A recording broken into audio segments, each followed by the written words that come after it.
अस्सलाम वालेकुम। तो आज की वीडियो में जो हम पढ़ने लगे हैं वो है फ़ोटोकेमिस्ट्री क्या होती है, और फिर हम डिफरेंस पढ़ेंगे कि फ़ोटोकेमिकल रिएक्शन और थर्मल रिएक्शन जो होते हैं इनमें क्या डिफरेंस होता है।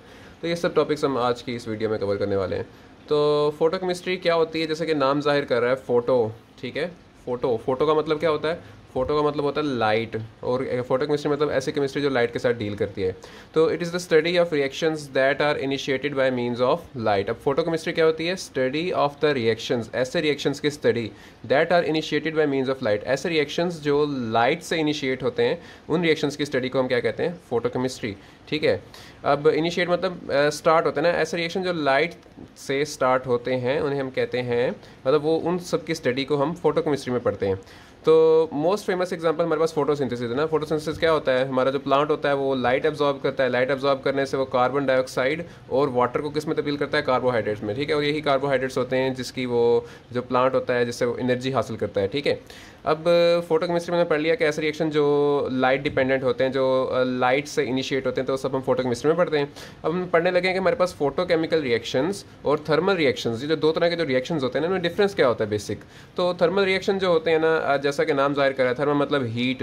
तो सोर्स ऑफ एनर्जी इनमें क्या होता है? हीट, ठीक है। तो ये मतलब इनके पास जो एनर्जी आ रही होती है वो कहाँ से आती है? हीटिंग से आ रही होती है, यानी ये वो रिएक्शन होते हैं जिनको हम हीट से इनिशिएट करवाते हैं, ठीक है। अब फोटोकेमिकल रिएक्शन कौन से होते हैं? Source of energy is light. इसमें क्या होती है? सोर्स ऑफ एनर्जी लाइट होती है, मतलब हम लाइट देते हैं तो हमारा फोटोकेमिकल रिएक्शन इनिशिएट होता है। अब दूसरी अगली बात क्या है? Kinetic energy of the atoms और electrons is increased by heating. जब हम हीट करते हैं, थर्मल रिएक्शन वही है ना, हीट वाला रिएक्शन। तो जब हम हीट करते हैं हमारे गिवन सोल्यूशन को, जहाँ पर रिएक्शन हो रहा होता है, तो उससे क्या होता है कि वहाँ पे जो एटम्स और इलेक्ट्रॉन्स वगैरह होते हैं ना, उनकी काइनेटिक एनर्जी बढ़ जाती है, उनकी आपस में कोलिजन्स बढ़ जाती हैं, उनकी मूवमेंट बढ़ जाती हैं, ठीक है, हीटिंग करने से। अब अगली बात यहाँ पे क्या होता है?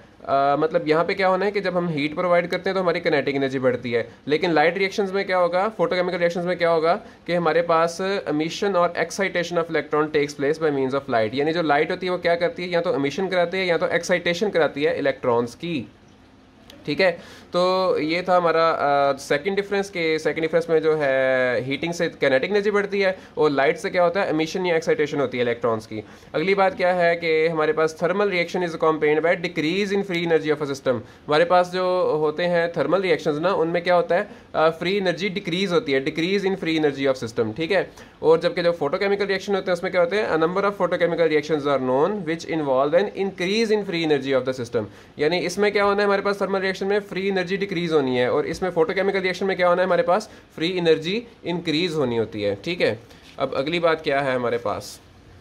अब वही एग्जांपल में हमने यहाँ पे बात की कि हमारे पास एग्जांपल में क्या होती है? Photosynthesis example of is an example of a free energy increase during a reaction. यानी इसमें भी क्या होता है? हमारे पास फ्री एनर्जी इंक्रीज होती है, फोटोसिंथेसिस भी जो हमारा रिएक्शन है इसमें।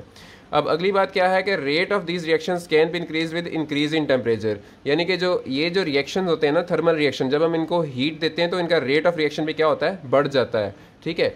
अब अगली बात यह है कि the rate of these reaction, अब ये कौन से हैं? Light reactions, photochemical reactions. तो इनका जो रिएक्शन है, rate does not increase with increase in temperature, ठीक है। क्यों? इनका रेट जो होता है टेम्परेचर इंक्रीज करने से इंक्रीज नहीं होता, ठीक है। Because all the photochemical reactions are insensitive to temperature. यानी फोटोकेमिकल रिएक्शंस क्या होते हैं? इनसेंसिटिव टू टेम्परेचर होते हैं। यानी वो टेम्परेचर से उनके ऊपर जो मतलब टेम्परेचर बढ़ाने से उनकी स्पीड के ऊपर कोई फर्क नहीं पड़ता फोटोकेमिकल रिएक्शन की, जबकि टेम्परेचर बढ़ाने से थर्मल रिएक्शंस जो होते हैं उनकी स्पीड बढ़ जाती है, जो और टेम्परेचर बढ़ाने से फोटोकेमिकल रिएक्शंस पर कोई असर नहीं होता।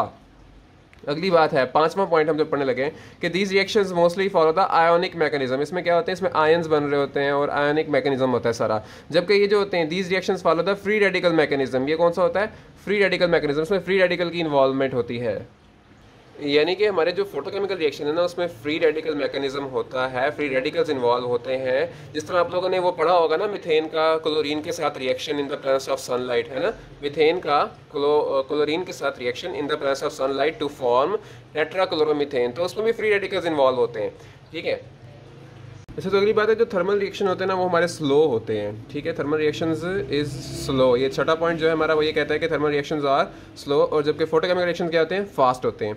अगली बात है हमारे पास amount of heating affects the rate of reaction, यानी जब हम हीट देंगे तो ये जो रेट ऑफ रिएक्शन होगा इनका इंक्रीज होगा, जबकि यहाँ पे हमने क्या कहा था कि हीट का कोई इफेक्ट नहीं होता, हमारे इंटेंसिटी ऑफ लाइट होती है ना, intensity of light is important and it effects the rate of reaction, और वही जो है रेट ऑफ रिएक्शन को अफेक्ट करती है। इंटेंसिटी ऑफ लाइट बढ़ाने से रेट ऑफ रिएक्शन बढ़ेगा, लेकिन वो भी up to the one point बढ़ता होता है, यानी कि हम बढ़ाते रहेंगे तो बढ़ाते रहेंगे रेट ऑफ रिएक्शन बढ़ता रहेगा, लेकिन अप टू द पॉइंट बढ़ता होता है, उसके बाद सैचुरेशन होती है। अच्छा, अगली बात यह है कि temperature coefficient are generally large, इसका टेम्परेचर कोएफिशिएंट क्या होता है, लार्ज होता है, और ये तो वैसे ही टेम्परेचर कोएफिशिएंट पे डिपेंड नहीं करेगी ना, हमने पढ़ा था कि टेम्परेचर पे से इंडिपेंडेंट है। अगली बात हमारी एग्जांपल में आता है कि reactions between hydrogen and bromine हमारी इसकी एग्जांपल बनती है, और यहाँ पे हमारे पास फोटोसिंथेसिस, डीकंपोजिशन ऑफ अमोनिया, या फिर जिस तरह मैंने भी बताया था कि हमारे पास फ्री रेडिकल मैकेनिज्म होता है मीथेन का जब उसके अंदर क्लोरीन ऐड होता है। तो ये था हमारा फोटो केमिस्ट्री और फोटो केमिकल रिएक्शन और थर्मोकेमिकल रिएक्शन में डिफरेंस। इंशाल्लाह मिलते हैं नेक्स्ट वीडियो में।